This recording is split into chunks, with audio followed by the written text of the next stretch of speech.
এখনো তাকে দেখতে ইচ্ছে করে। মাঝে মাঝে মনে হয় যে তাকে যদি আর একবার দেখতে পেতাম, চোখ ভরে আর একটিবার দেখে নিতাম। তাকে আমি এখনো ভুলতে পারিনি, আমি কখনো তাকে ভুলতেও পারবো না। আমি তো ভুলে যাওয়ার জন্য তাকে ভালোবাসিনি। মানুষ কি চাইলেই তার প্রিয় মানুষকে ভুলে যেতে পারে? কেউ পারলেও আমি তো পারবো না, কখনোই না। আমার সেই প্রিয় মানুষটাকে আমি এখনো ভালোবাসি। আজকে হয়তো তার সাথে আমার দেখা হয় না, কোনো কথাও হয় না, নেই কোনো যোগাযোগ, তারপরেও আমি তাকে ভালোবাসি। প্রিয় মানুষটার পরে আমাদের জীবনে কেউ আসলেও আমরা তাকে কখনোই পরিপূর্ণ ভালোবাসতে পারি না, কারণ আমরা ততক্ষণে একজনকে নিজের সবটা দিয়ে ভালোবেসে ফেলেছি।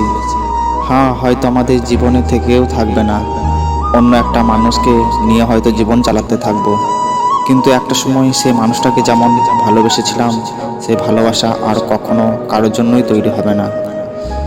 তার মতো আর কাউকে ভালোবাসতেও পারবো না।